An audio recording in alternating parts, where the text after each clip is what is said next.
Good morning everyone.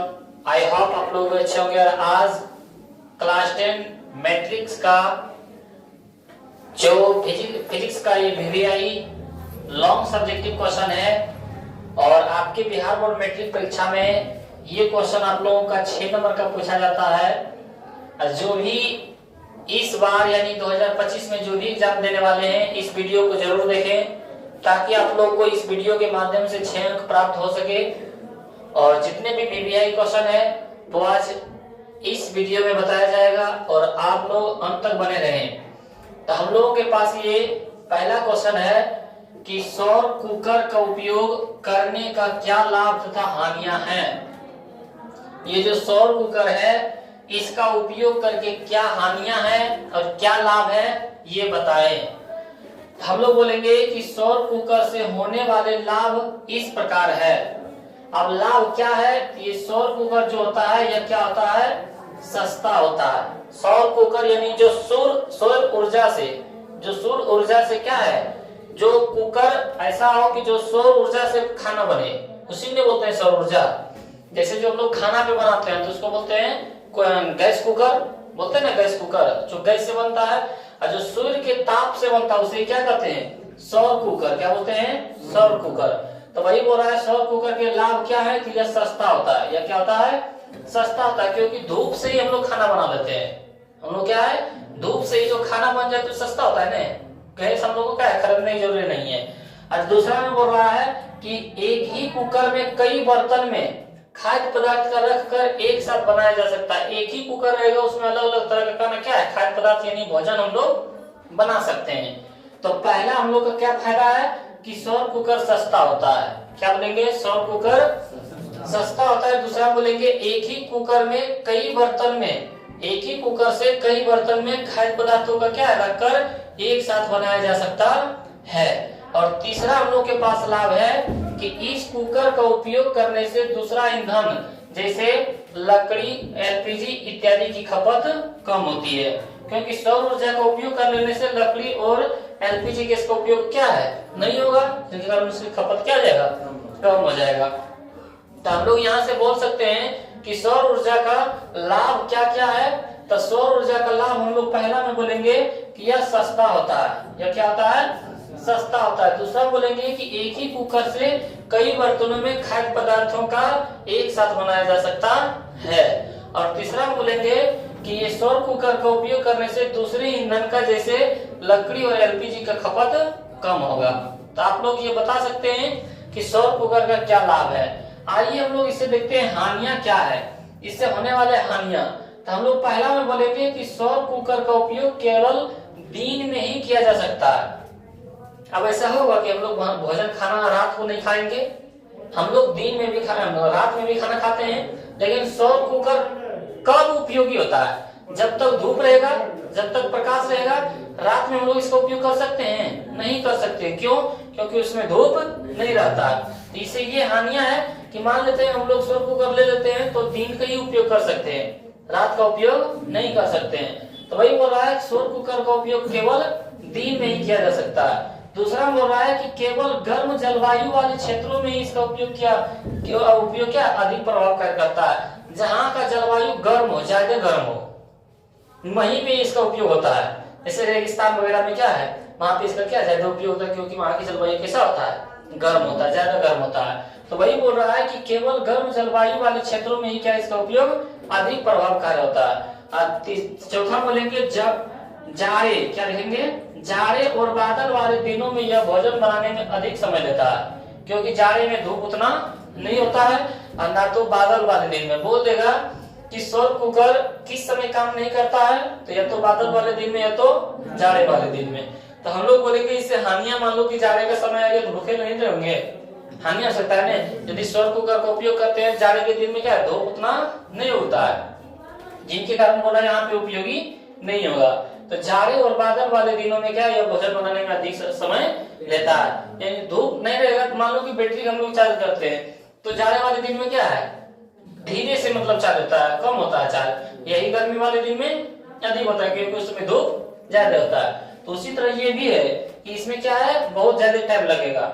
और चौथा पर है भोजन पकाने, भोजन टालने, क्या लिखा है, भोजन बनाने होगा, भोजन बनाने या रोटी सेकने के लिए, रोटी सेकने के लिए इसका उपयोग,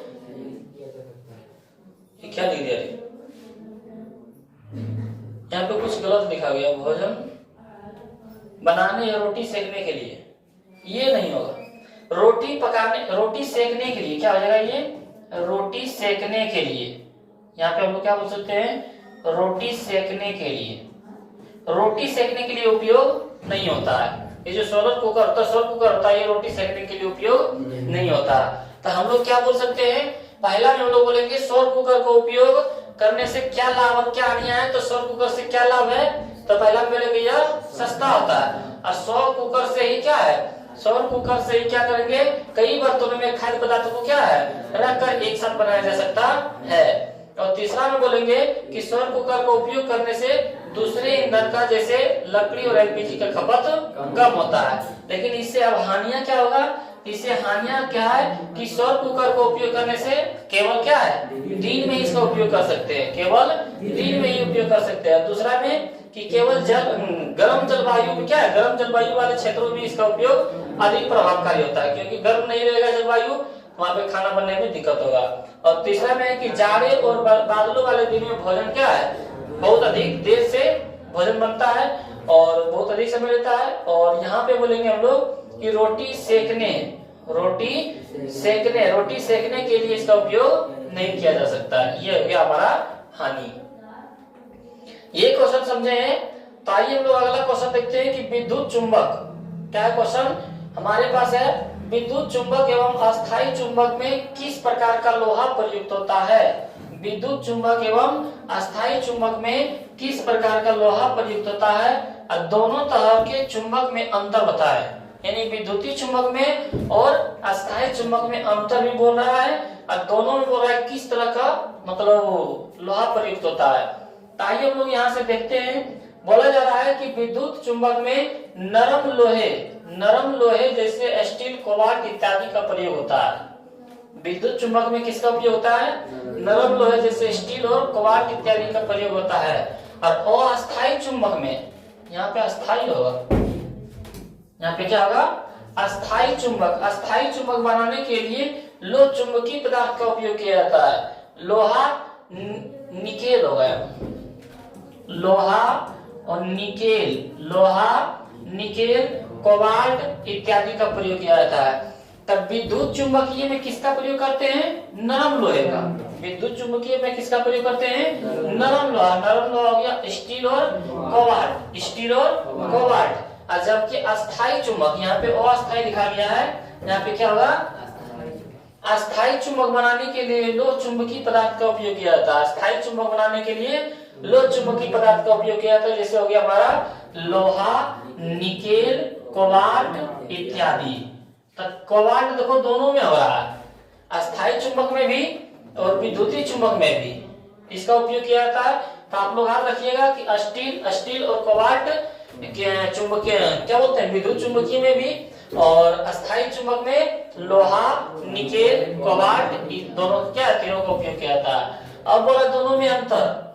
तो ये विद्युत चुंबक कब मतलब उत्पन्न करेगा, जब तक किसी चालक में विद्युत प्रवाह हो। जब तक किसी चालक में विद्युत प्रवाह हो तभी वो क्या है, चुंबक का गुण पैदा करेगा।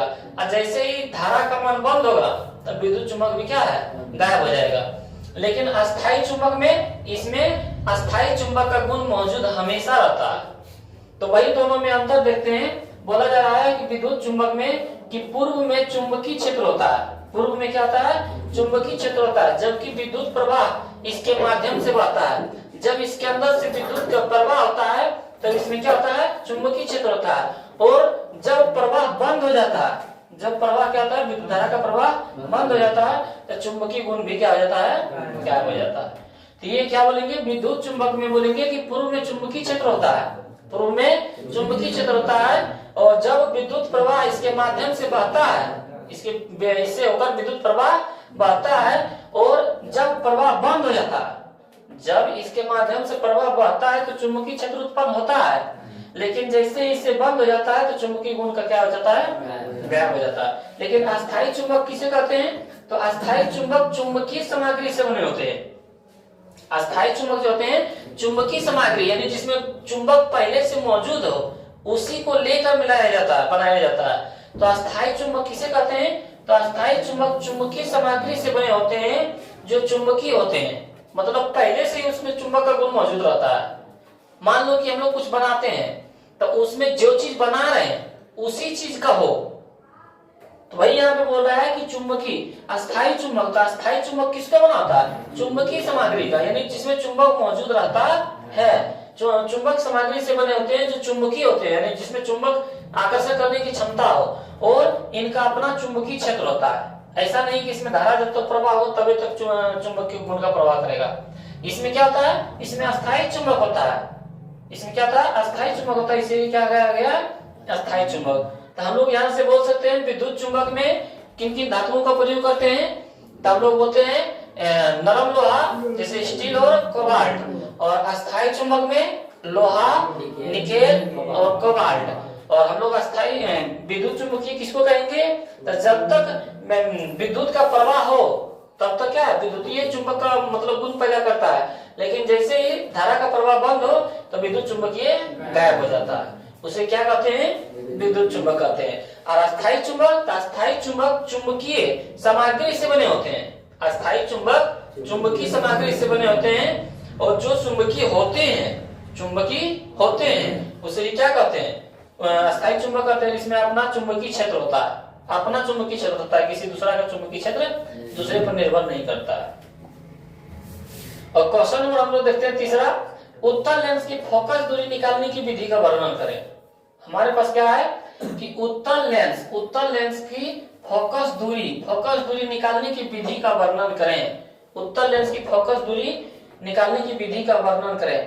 तो आइए हम लोग यहाँ से चित्र के साथ क्या है हम लोग देखने की कोशिश करेंगे। हम लोग पहले चित्र बनाते हैं। यहाँ पे मान लेते हैं हम लोग के पास ये उत्तल लेंस है, जो हम लोग क्या ये पकड़ने वाली डंडा है।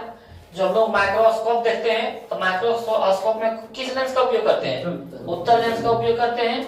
यहाँ से प्रकाश आ रहा है, यहाँ से क्या आ रहा है, प्रकाश आ रहा है। नीचे हम लोग एक काठ का एक टुकड़ा रख देते हैं, काठ का क्या करते हैं, टुकड़ा रख देते हैं। और ये उत्तल लेंस करता क्या है, उत्तल लेंस का काम है कि आने वाली किरणों को एक जगह फोकसित कर देना, एक जगह फोकसित कर देना। ये कहता है एक जगह क्या कर देना, फोकसित कर देना। ये हमारा क्या हो गया, प्रकाश। ये हमारा क्या हो गया, ये हमारा हो गया उत्तल लेंस। क्या हो गया, उत्तल लेंस। और ये हो गया मेरा काठ का एक टुकड़ा। क्या हो गया, ये हो गया मेरा काठ का एक टुकड़ा, काठ का एक टुकड़ा, काठ का एक टुकड़ा। अब यहां से देखते हैं कि ये प्रकाश किरण बहुत इसमें से आ रहा है, प्रकाश किरण क्या है, बहुत आ रहा है। और ये सारी किरणों को क्या है, एक जगह फोकसित कर देता है। ये सारी किरणों को क्या कर देता है, एक जगह फोकसित कर देता है। और जितना दूर पर फोकसित करे, मान लो कि हम लोग यहाँ पे अभी काट के टुकड़ा रखते हैं तो एक जगह फोकसित हो पाता नहीं। हम देखेंगे आगे पीछे खिसका के देखेंगे काट के टुकड़ा को कि कितना दूर पर जाके एक जगह फोकसित करा, कितना दूर पर आके फोकसित किया, इतना दूर पर। तो लेंस और काट के जो दूरी है, इसी दूरी को हम लोग क्या बोलते हैं, उत्तल लेंस की फोकस दूरी। उत्तल लेंस के हम लोग उत्तल लेंस पढ़े हैं ना, उत्तल लेंस इस तरह पढ़े हैं, इस तरह प्रकाश किरण आता है और प्रकाश किरण आके फोकस पर क्या है, गिरा रहता है, ये हम लोग करते हैं। तो फोकस पर, फोकस जितना दूरी पर आता है उसी को हम लोग क्या बोलते हैं, फोकस दूरी कहते हैं। तो वही क्वेश्चन था ना कि उत्तल लेंस की फोकस दूरी की विधि का वर्णन करें। तो आइए हम लोग देखते हैं यहाँ पे, और आप उत्तल लेंस की फोकस दूरी निकालने के लिए, उत्तल लेंस की फोकस दूरी निकालने के लिए इसे सूर्य की ओर रखते हैं। सूर्य है इधर से, सूर्य इधर से आ रहा है, तो यहाँ क्या उत्तल लेंस पर रखते हैं। भाई बोल रहा है कि सूर्य की ओर रखते हैं, फिर लकड़ी का एक छोटा टुकड़ा लेंस के निकट इस प्रकार रखते हैं।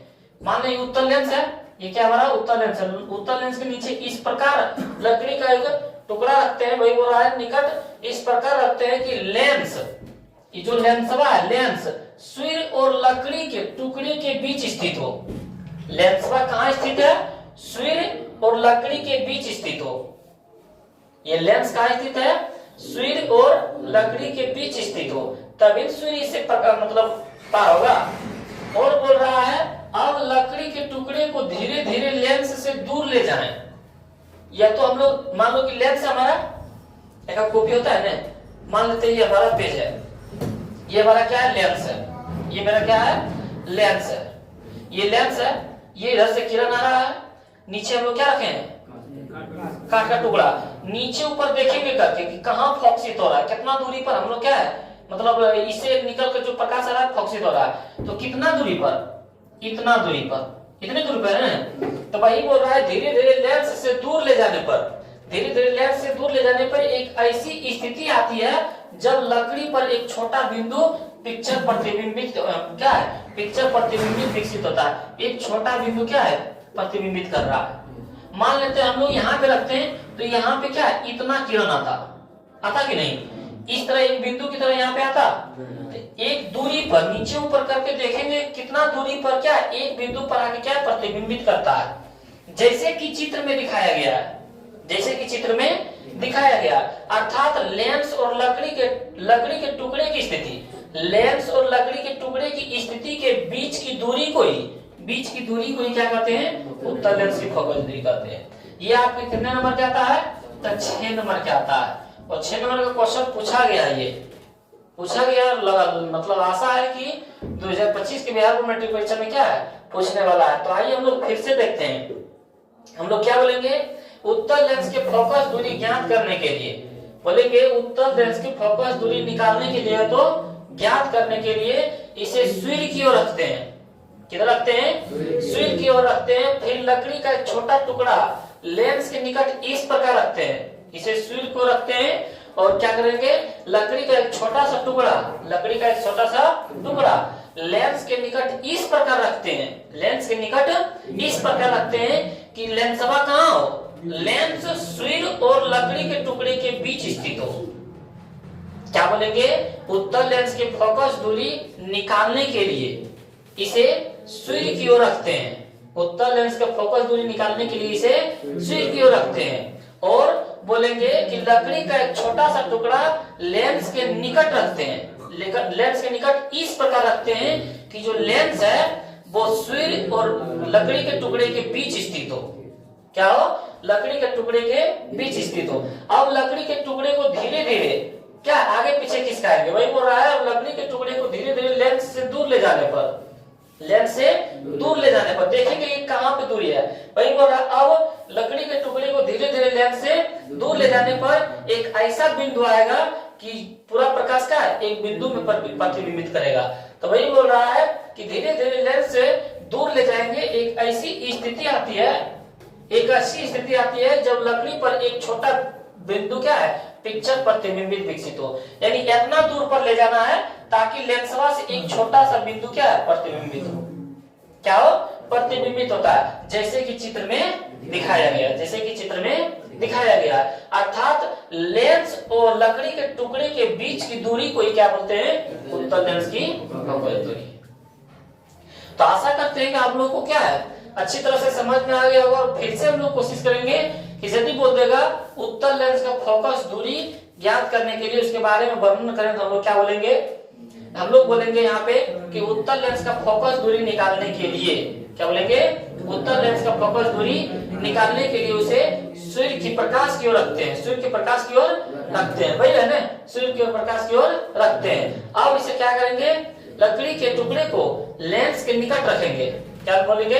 लकड़ी के छोटा सा टुकड़ा लेंस के निकट इस प्रकार रखेंगे कि जो लेंस है सुई और लकड़ी के टुकड़े के बीच स्थित हो। अब क्या करेंगे? लकड़ी के टुकड़े को धीरे धीरे लेंस से दूर ले जाएंगे और इस प्रकार ले जाएंगे ताकि लेंस से निकलने वाले एक बिंदु क्या हो? लकड़ी के टुकड़े पर प्रतिबिंबित हो, जो चित्र में दिखाया गया। और अब बोलेंगे लेंस और लकड़ी के टुकड़े के बीच की दूरी को क्या बोलते हैं? उत्तल लेंस की फोकस दूरी बोलते हैं। तो आप लोग क्या है कि इतना आप लोग बना सकते हैं और इतना आप लोग अपने भाषा में लिख सकते हैं, जिससे आप लोगों को कितना अंक प्राप्त होगा? 6 अंक प्राप्त होगा। तो आप लोग ये क्वेश्चन समझ गए होंगे। तो बढ़ते हैं अगले क्वेश्चन की ओर। अगला क्वेश्चन आप लोगों के पास है, प्रकाश का वर्ण विक्षेपण से आप क्या समझते हैं? या तो इंद्रधनुष की व्याख्या करें। प्रकाश का वर्ण विक्षेपण ये क्या है? प्रकाश का, अच्छा हमारे पास क्वेश्चन क्या है? हमारे पास क्वेश्चन है प्रकाश का वर्ण विक्षेपण से आप क्या समझते हैं और इंद्रधनुष की व्याख्या करें। ये क्वेश्चन है, प्रकाश का वर्ण विक्षेपण, प्रकाश के वर्ण विक्षेपण से आप क्या समझते हैं और इंद्रधनुष की व्याख्या करें। तो हम लोग आंसर में बोलेंगे प्रकाश का वर्ण विक्षेपण। प्रकाश का वर्ण विक्षेपण, तो प्रकाश का वर्ण विक्षेपण किसे कहते हैं? जब श्वेत प्रकाश को प्रिज्म से गुजारा जाता है, जब श्वेत प्रकाश को प्रिज्म से गुजारा जाता है तो प्रकाश के अनेक रंगों में विभक्त हो जाती है। प्रकाश क्या होती है? 7 रंगों में विभक्त हो जाती है, यानी अनेक रंगों में विभक्त हो जाती है। इसी घटना को प्रकाश का क्या कहते हैं? वर्ण विक्षेपण कहते हैं। इसी घटना को क्या कहते हैं? प्रकाश का वर्ण विक्षेपण कहते हैं। तो आइए हम लोग इसका चित्र देखते हैं कि किस प्रकार ये बनता है। ऑब्जेक्टिव में भी पूछ देता है। ऑब्जेक्टिव में आप लोगों को क्या पूछेगा कि जब श्वेत प्रकाश 7 रंगों में विभक्त हो जाता है, या तो बोलेगा प्रिज्म का क्या काम है? तो 7 रंगों में बांटना, अनेक रंगों में विभक्त करना। तो आइए हम लोग यहाँ से देखते हैं, बोल रहा है कि जब श्वेत प्रकाश को प्रिज्म से गुजारा जाता है, तो एक हम लोग ले लेते हैं प्रिज्म। एक हम लोग क्या ले लेते हैं? प्रिज्म। यहाँ से एक ले लेते हैं हम लोग प्रिज्म। और प्रिज्म का क्या काम है? श्वेत रंगों को 7 रंगों में, श्वेत रंगों को क्या है? 7 रंगों में बांटना। कितने रंगों में बांटना? 7 रंगों में बांटना। तो ये मान लेते हैं हम लोग का प्रिज्म है। ये हम लोग का क्या है? प्रिज्म। ये हम लोग का क्या है? प्रिज्म। और प्रिज्म क्या करता है? श्वेत रंगों को, ये श्वेत रंग है, ये हम लोग मान लेते हैं श्वेत प्रकाश। श्वेत प्रकाश। और श्वेत प्रकाश कितने रंगों में बांटता है?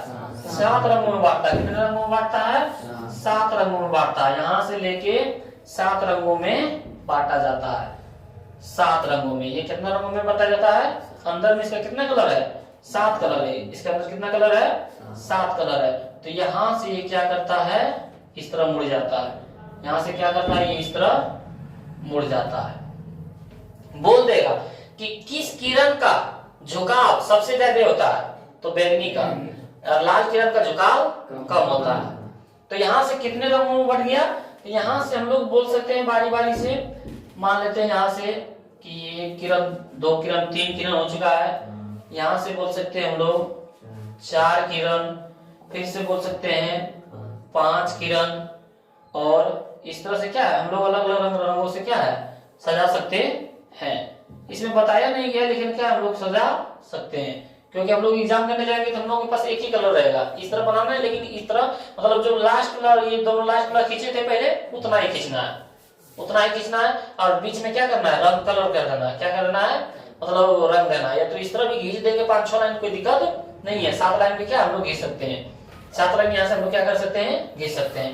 तो ये हमारा क्या हो गया? तो वही बोल रहा है, जब श्वेत प्रकाश, यानी जो सूर्य से प्रकाश निकलता है उसी को बोलते हैं श्वेत प्रकाश।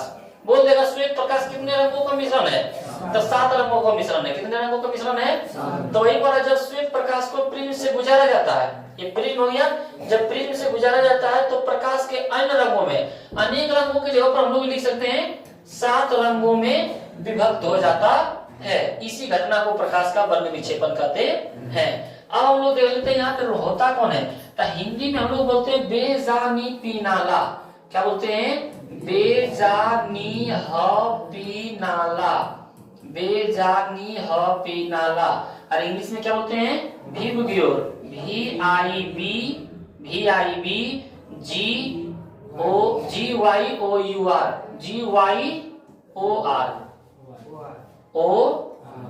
ये होता है ना।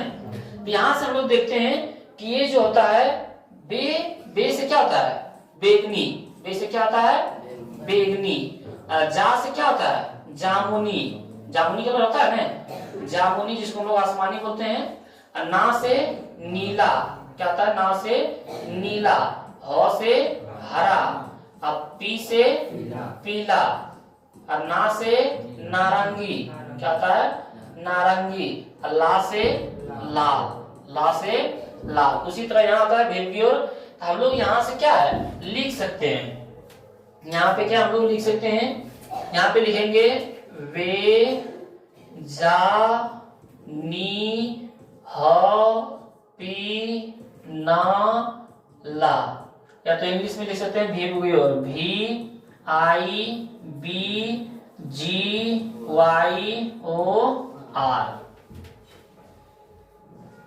भी है ना। तो ये हम लोग क्या है बना देंगे इस तरह के, हम लोग ये सब नाम नहीं लिखेंगे कोई दिक्कत नहीं है, लेकिन इतना क्या हम लोग को बनाना है। तो बोल देगा कि प्रकाश का वर्णिक विक्षेपण किसे कहते हैं, तो जब श्वेत प्रकाश को प्रिज्म से गुजारा जाता है तो वह 7 रंगों में विभक्त कर देता है, इसी घटना को क्या कहते हैं, प्रकाश का वर्णिक विक्षेपण। या तो बोल देगा स्पेक्ट्रम, ये प्रकाश का वर्ण विक्षेपण था ना, यही बोल देता कि प्रकाश का वर्णपट, क्या बोल देता, वर्णपट या स्पेक्ट्रम, या तो स्पेक्ट्रम। स्पेक्ट्रम क्या है, तो हम लोग यही परिभाषा बोलते हैं।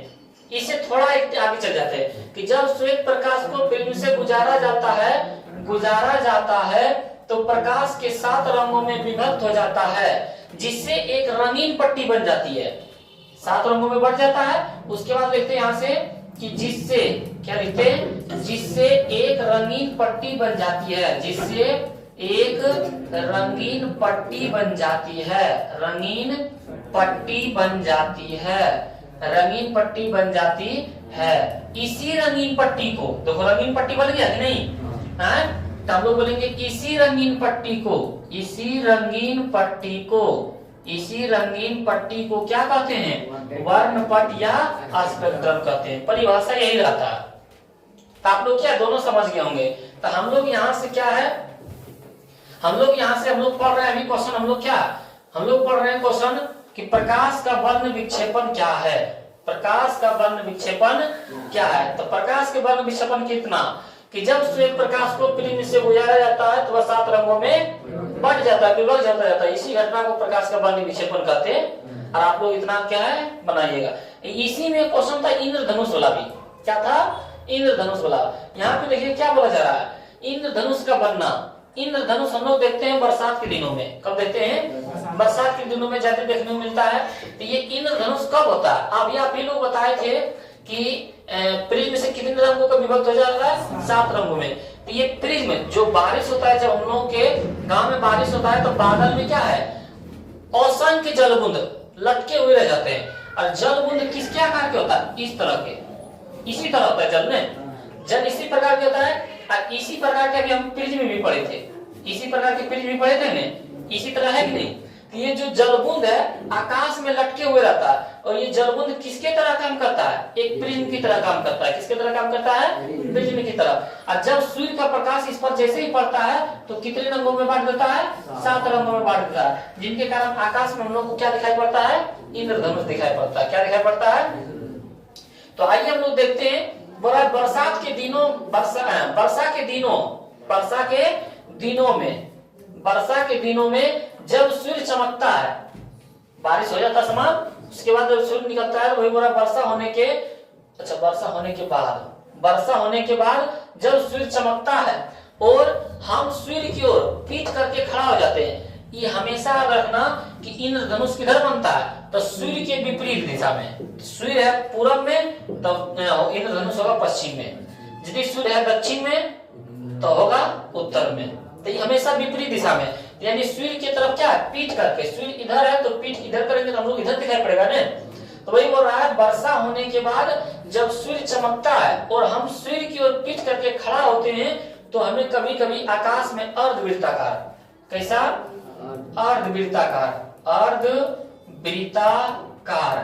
अर्धवृत्ताकार रंगीन पट्टी दिखाई पड़ती है। इसी रंगीन पट्टी को, इसी अर्धवृत्ताकार रंगीन पट्टी को क्या बोलेंगे, इसी अर्धवृत्ताकार रंगीन पट्टी को क्या कहते हैं, इंद्रधनुष कहते हैं। क्या कहते हैं, इंद्रधनुष। देखिए कैसा बनता है, मान लेते हैं ये हमारा लाइन है, ये हमारा क्या लाइन है, इस तरह का करके इंद्रधनुष बनता है। इसी तरह बनता है ना, इसी तरह का क्या है, इंद्रधनुष बनता है। अब इसमें कितने रंग होते हैं, इसमें 7 रंग होते हैं। इसमें कितने रंग पाए जाते हैं, 7 रंग पाए जाते हैं।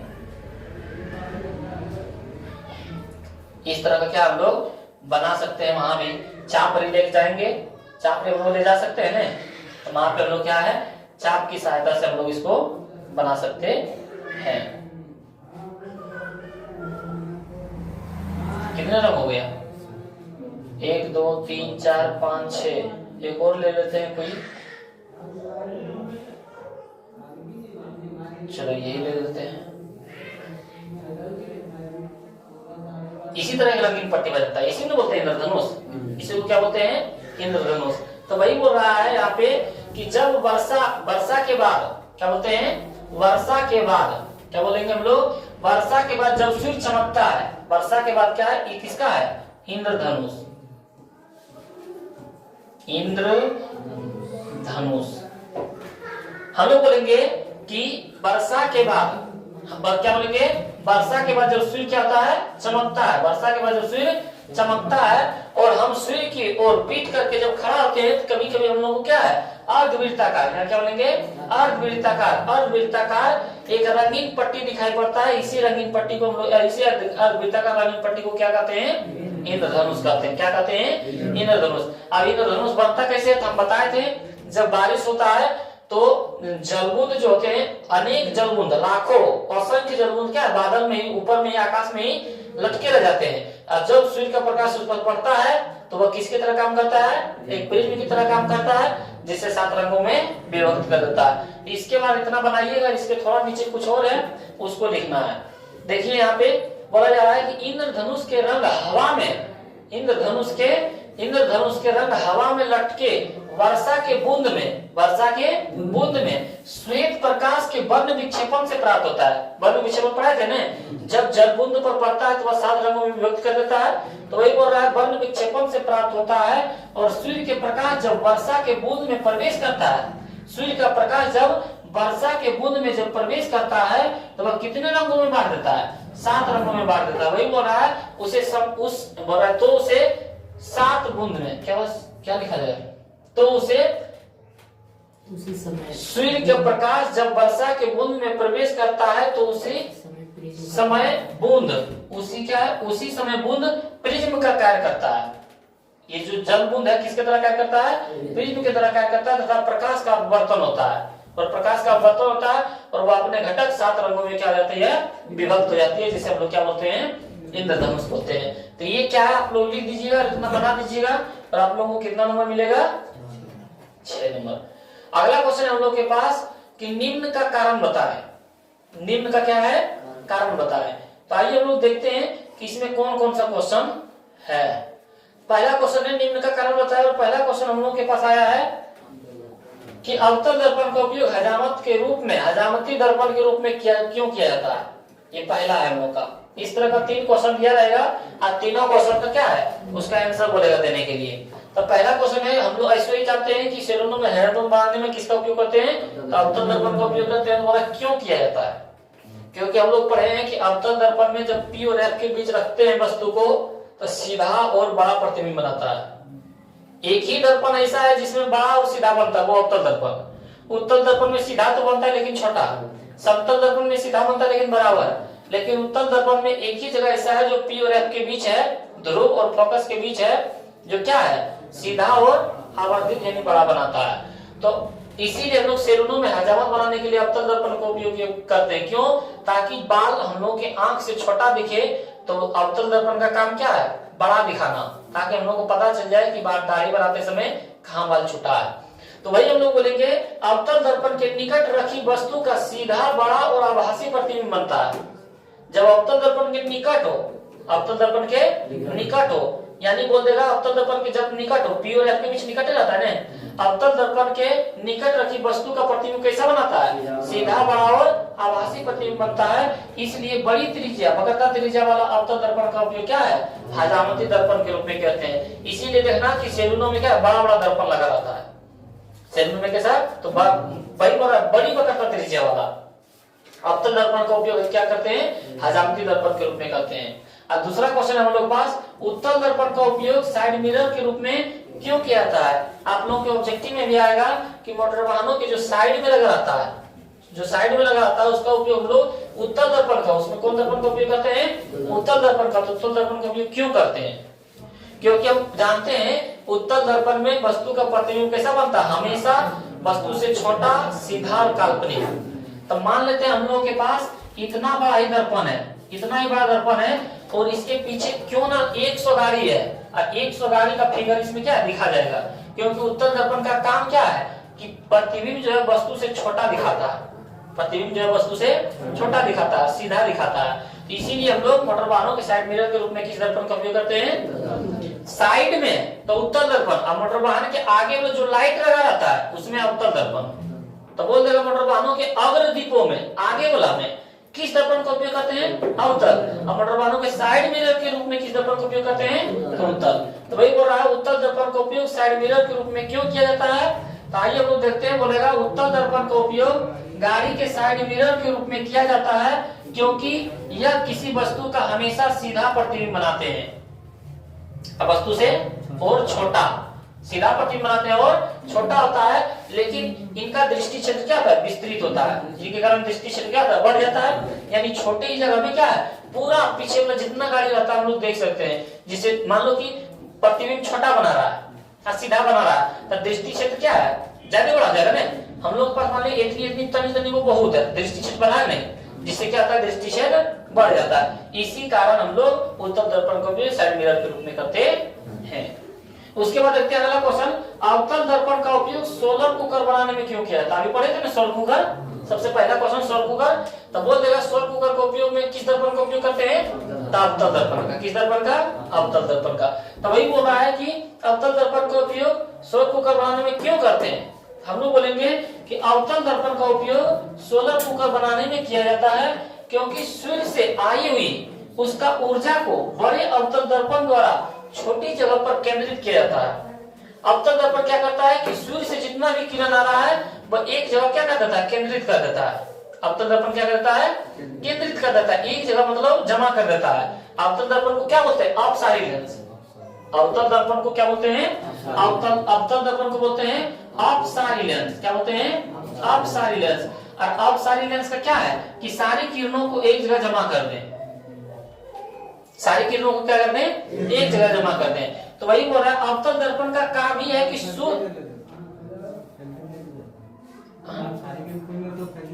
ना अभी सारी में एक जगह जमा देखना, देख लो कभी उल्टा पहले उल्टा।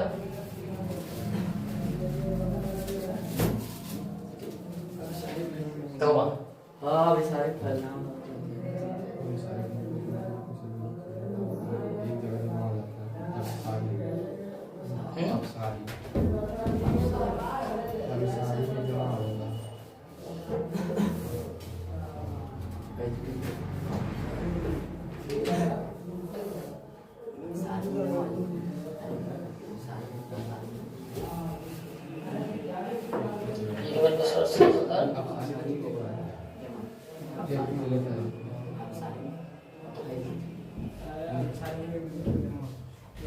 अभी अच्छा उत्तल लेंस वाला करना है, जो उत्तल लेंस को फोकस दीजिए बता रहे थे। हाँ सर उसमें मतलब क्या जाता है, जमा हो जाता है। ये अवतल दर्पण कहाँ है, और अवतल दर्पण का उपयोग सोलर कुकर में किया जाता है क्योंकि सूर्य से आई हुई ऊर्जा को बड़े अवतल दर्पण द्वारा, बड़े अवतल दर्पण के द्वारा क्या करता है, छोटी जगहों पर क्या कर देता है, केंद्रित कर देता है। अच्छा जो अवतल दर्पण है, मान लेते हैं ये हमारा क्या है, कुकर है, ये हमारा क्या है, कुकर है, और इसमें किसका उपयोग करते हैं हम लोग, अवतल दर्पण का उपयोग करते हैं। किसका उपयोग करते हैं, अवतल दर्पण का उपयोग करते हैं। और अवतल दर्पण क्या करता है कि जितने भी सूर्य की किरण आ रहा है, जितने भी सूर्य का किरण आ रहा है, तो ये क्या करेगा, इसी में जाके जमा कर देगा।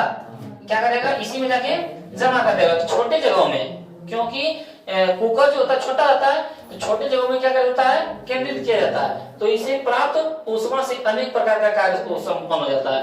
जो भी खाना बनाना होता है उसे क्या हम लोग कर सकते हैं। इसमें अभी पढ़े थे हम लोग, यहाँ पे क्या है, ये जो अवतल दर्पण का हम लोग क्या करते हैं, अपसारी लेंस कहते हैं। क्या कहते हैं,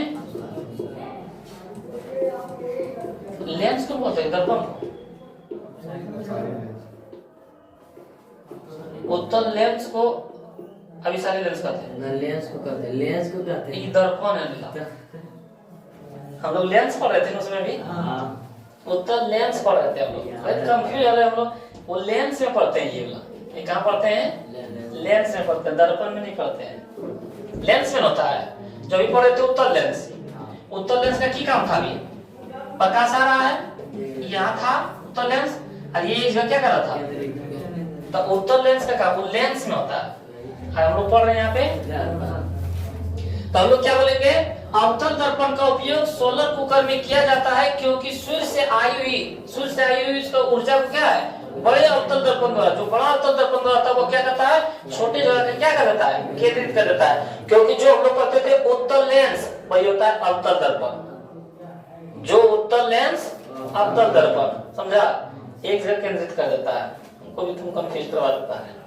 जो उत्तल लेंस होता है वही क्या होता है, अवतल दर्पण। तो उत्तल लेंस में क्या कर रहा था, एक जगह केंद्रित कर रहा था, तो अवतल लेंस में क्या करेगा, एक जगह केंद्रित कर देगा। तो वही बोला, बड़े अवतल दर्पण द्वारा छोटी जगह पर क्या कर देता है, केंद्रित कर देता है, और इसे प्राप्त ऊष्मा से क्या है, अनेक प्रकार का कार्य संपन्न कर देता है। जो जो भी काम करने की जरूरत होता है उसका हम क्या है, संपन्न कर सकते हैं। ये तीनों क्या है, बहुत ही इंपोर्टेंट क्वेश्चन है, और आप लोग क्या है आज कर लीजिएगा। और देखते हैं हम लोग फिर अगला क्वेश्चन, कि निम्न को परिभाषित करें। क्या है, निम्न को परिभाषित करें। और पहला क्वेश्चन हम लोगों के पास, प्रकाश का प्रकीर्णन से आप क्या समझते हैं। प्रकाश का प्रकीर्णन कभी समझे हैं, हम लोग देखते हैं जब नदी में, कभी हम लोग का जब गांव के बगल में नदी होगा तो नदी में बहुत से क्या है, मतलब नदी में ऐसा जगह होगा जिसको हम लोग बोलते हैं अवरक, क्या बोलते हैं, और जब इस पर प्रकाश किरण पड़ता है तो ये चमकीला जैसा रहता है, चारों तरफ प्रकाश को विकृत कर देता है, चारों तरफ क्या करता है, फैला देता है। जैसे हम लोग मान लेते हैं कि ये दर्पण है, ये हमारा क्या दर्पण है, दर्पण में जब हम लोग टॉर्च मारते हैं तो चारों तरफ क्या करता है, प्रकाश को बिखेर देता है, उसे ही कहते हैं प्रकाश का प्रकीर्णन। यानी जब प्रकाश किरण किसी वस्तु पर पड़ता है तो वह चारों तरफ फैला दे, उसी को क्या कहते हैं, प्रकाश का प्रकीर्णन, क्या कहते हैं। तो वही बोल रहा है कि निम्न को परिभाषित करें। पहला है प्रकाश का प्रकीर्णन से आप क्या समझते हैं, तो किसी कण पर पड़कर, यानी किसी वस्तु पर पड़कर प्रकाश के एक अंश के, एक ही अंश जाता है ना, प्रकाश के एक अंश से विभिन्न दिशाओं में छितराने को, विभिन्न दिशाओं में फैलने को, विभिन्न दिशाओं में छितराने को प्रकाश का प्रकीर्णन कहते हैं। जब किसी कण पर पड़े प्रकाश का एक अंश तो वो क्या करे, विभिन्न दिशाओं में छितरा दे, विभिन्न दिशाओं में फैला दे, उसी को क्या बोलेंगे, प्रकाश का प्रकीर्णन। और अगला है प्रकाश का वर्णपट। वर्णपट प्रकाश का क्या है, वर्णपट या स्पेक्ट्रम, वही समझा रहे थे। प्रकाश का वर्णपट समझा रहे थे ना, किसे कहते हैं, जब श्वेत प्रकाश को प्रिज्म से गुजारा जाता है तो वह 7 रंगों में विभक्त कर देता है, जिससे एक रंगीन पट्टी बन जाती है। इसी रंगीन पट्टी को क्या कहते हैं, वर्णपट या स्पेक्ट्रम कहते हैं। तो वही बोल रहा है कि जब श्वेत प्रकाश की किरण को प्रिज्म से, किसे, प्रिज्म से गुजारा जाता है, प्रिज्म से गुजारा जाता है तो वह अपनी तो वह अपनी 7 रंगों में विभक्त का हो जाता है। कितने रंगों में विभक्त हो जाता है, 7 रंगों में। और प्रकाश को अपने अपने, क्या लिखा है यहाँ,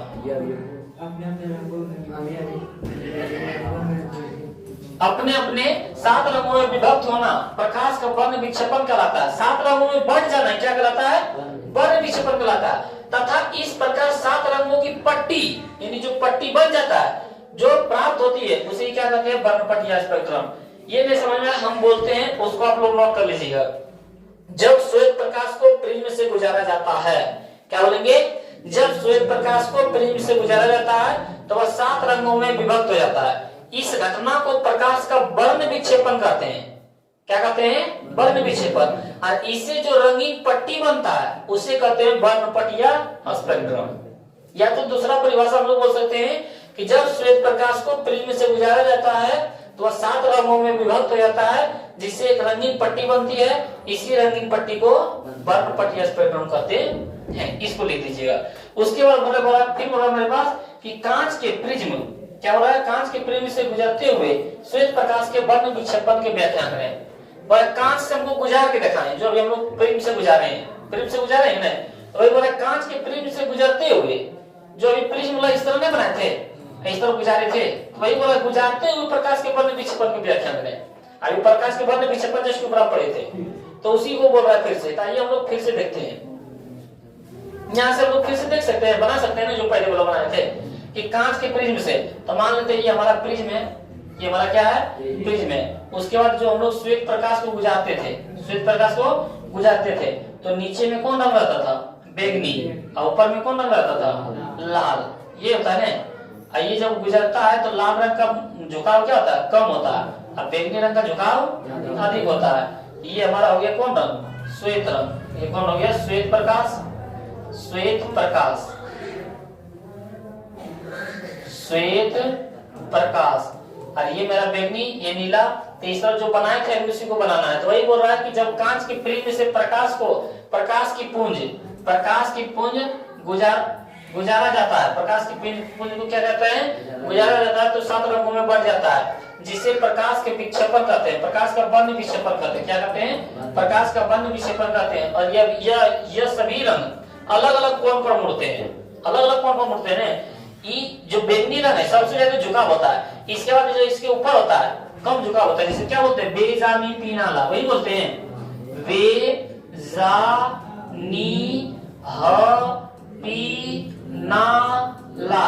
तो सबसे झुकाव होता है बैंगनी का, इससे कम होता है जामुनी का, इससे कम होता है नीला का, इससे कम होता है हरा का, इससे कम होता है पीला का, इससे कम होता है नारंगी का, इससे कम होता है लाल का। यानी जैसे जैसे ऊपर होता जाता है उसका झुकाव धीरे धीरे कम होते जाता है। तो वही बोला, ये सभी रंग अलग अलग कोण पर मुड़ते हैं। लाल रंग सबसे कम होता है, लाल रंग का झुकाव क्या होता है? सबसे कम होता है। और बैंगनी रंग सबसे अधिक। और प्रकाश का विक्षेपण प्रकाश के अपवर्तन के कारण होता है। प्रकाश का विक्षेपण किसके कारण होता है? प्रकाश के अपवर्तन के कारण, क्योंकि एक माध्यम से दूसरे माध्यम में प्रवेश कर रहा है। जब तक हम लोगों के पास, जैसे सर बोलेगा कि सर हम लोग का श्वेत प्रकाश 7 रंगों में क्यों नहीं दिखाई पड़ता है? श्वेत प्रकाश ऐसे ही जब हम लोग खुली आंखों से देखते हैं तो 7 रंग क्यों नहीं दिखाई पड़ता है? सूर्य की ओर देखते हैं 7 रंग दिखाई पड़ता है? नहीं। जब फिल्म से गुजरते हैं तब 7 रंग दिखाई पड़ता है, फिल्म से गुजरते तब। ऐसा क्यों? तो उसमें चाल में परिवर्तन हो जाता है। चाल में क्या रहता है? परिवर्तन। अलग अलग चाल से सब लोग गमन करने लगता है, जिनके कारण हम लोग क्या है? 7 रंगों में दिखाई पड़ता है। तो ये वाला चित्र जो पहले बताए थे, इसके नीचे चित्र वो बना सकते हैं, कोई दिक्कत नहीं होगा। आइए हम लोग क्वेश्चन देखते हैं। ये 7 नंबर वाला, ओम का नियम लिखिए और इनके सत्यापन के लिए एक प्रयोग का वर्णन करें। ओम का नियम बड़ी विधियाई है। तब लोग क्या बोलेंगे? अचर ताप पर किसी चालक में, हम लोग क्या बोलेंगे?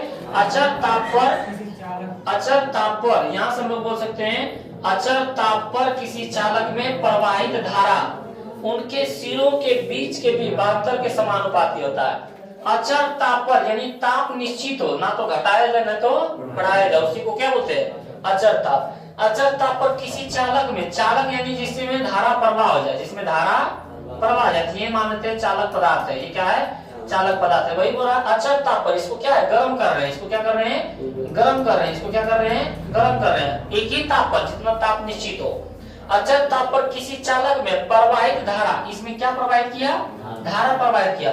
उनके सिरों के, एक सिरा और दूसरा सिरा, उनके सिरों के बीच के विभवांतर को, इसके बीच जितना विभवांतर हो वो क्या आता है? उनके समानुपाती होता है। उसे क्या कहते हैं? ओम का नियम कहते हैं। तो बोल देगा ओम का नियम क्या है, तो समझ सकते हैं। अचर ताप पर किसी चालक में प्रवाहित धारा उनके सिरों के बीच के विभवांतर के समानुपाती होता है। बोल देगा ओम के नियम में किसको अचर रखा जाता है? तो ताप को अचर रखा जाता है। किसको अचर रखा जाता है? ताप को रखा जाता है। अब हम लोग यहाँ से देखते हैं प्रयोग। क्या यहाँ से देखते हैं? प्रयोग। आइए हम लोग प्रयोग देखते हैं, उसको बनाने की कोशिश करेंगे। ओम के नियम के सत्यापन के लिए चित्रानुसार उपकरणों को सराया गया। यहाँ पे एक चित्र बनाना है। यहाँ पे क्या बनाना है? एक चित्र बनाना है। यहाँ से हम लोग ले लेते हैं बैटरी। एक क्या ले लेते हैं? बैटरी। एक क्या ले लेते हैं? बैटरी। इसमें आई धारा प्रवाहित करते हैं। क्या धारा प्रवाहित करते हैं? इसमें आई धारा प्रवाहित करते हैं। इसमें क्या करते हैं? आई धारा। वही बोल रहा ओम के नियम के सत्यापन के लिए चित्रानुसार उपकरणों को सराया जाता है। इसमें एक ए मीटर लगी रहती है। क्या लगी रहती है? इसमें एक ए मीटर लगी रहती है।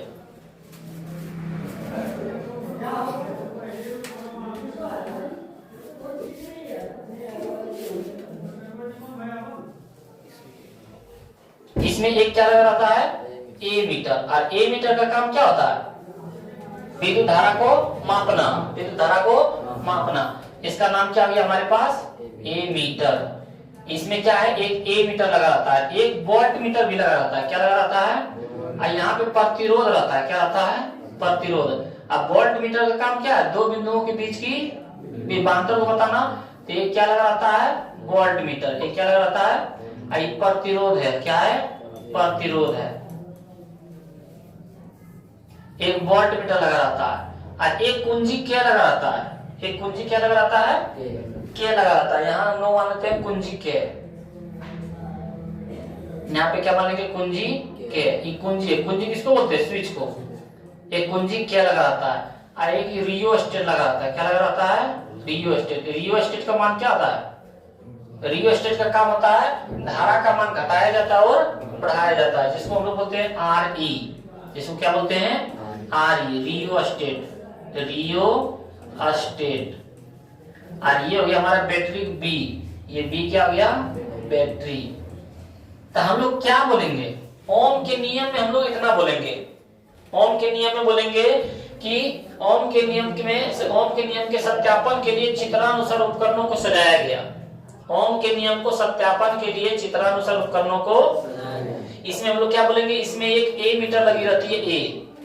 यहाँ पे देखिए बोला ओम के नियम के सत्यापन के लिए चित्रानुसार उपकरणों को सजाया जाता है। इसमें एक ए मीटर ए लगी रहती है और ए मीटर ए का क्या काम है, परिपथ में धारा का मान बताना। तो वही बोला जो परिपथ में प्रवाहित धारा का मान बताता है, परिपथ में प्रवाहित धारा का मान बताता है। हम लोग क्या बोलेंगे, ओम के नियम के सत्यापन के लिए चित्रानुसार उपकरणों को सजाया जाता है।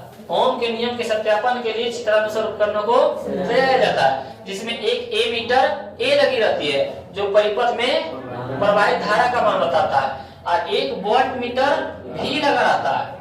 एक वोल्ट मीटर भी लगा रहता है। भी का क्या काम है, हम लोग जानते होंगे, दो बिंदुओं के बीच के विभवांतर को बताता है। तो वही बोल रहा है एक वोल्ट मीटर भी लगा रहता है जो प्रतिरोध आर के दोनों सिरों के बीच का विभवांतर बताता है।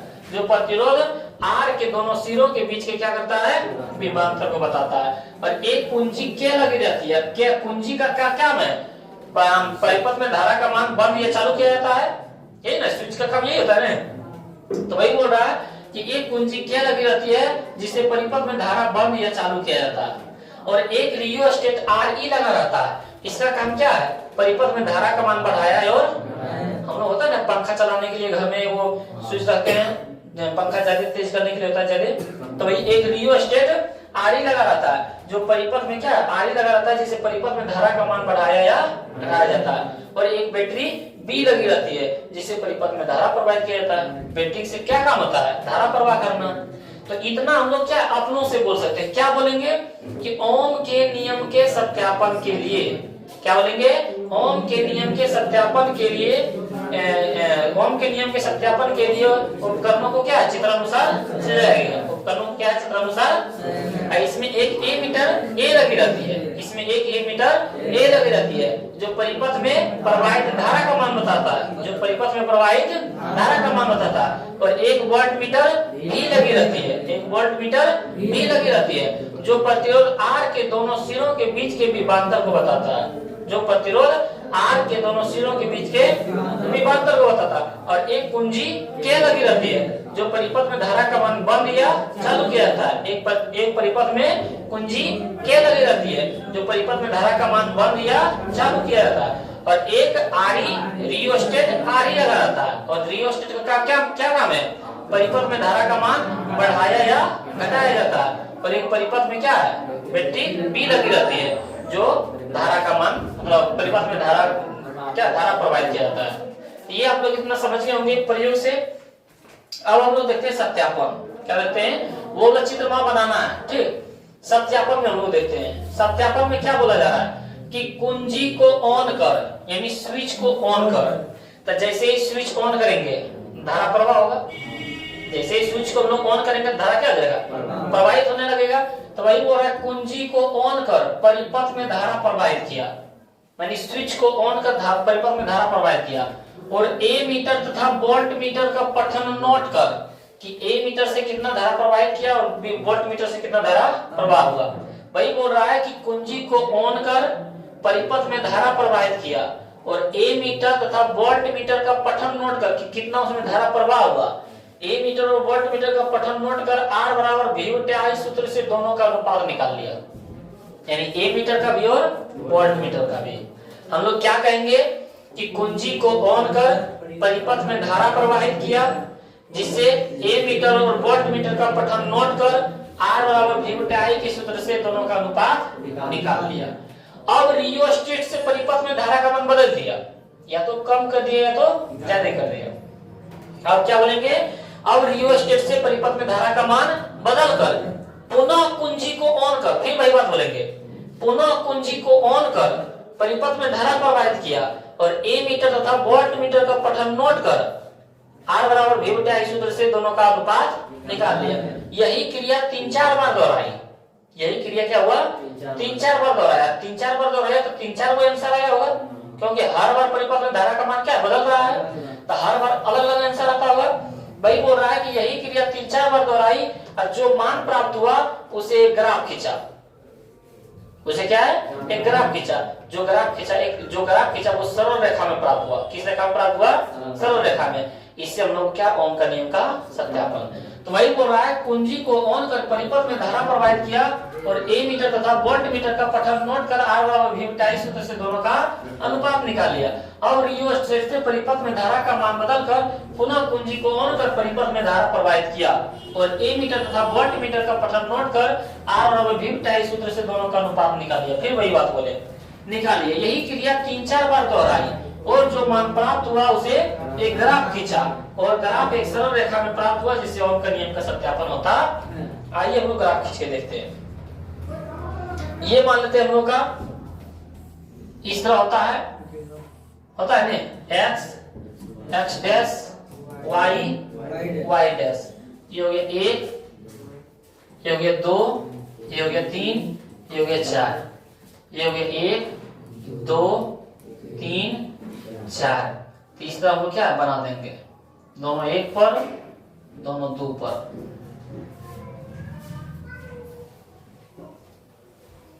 ये तीनों इस तरह हो जाएगा, ये 4 इस तरह करके क्या है, एक रेखा खींच देंगे।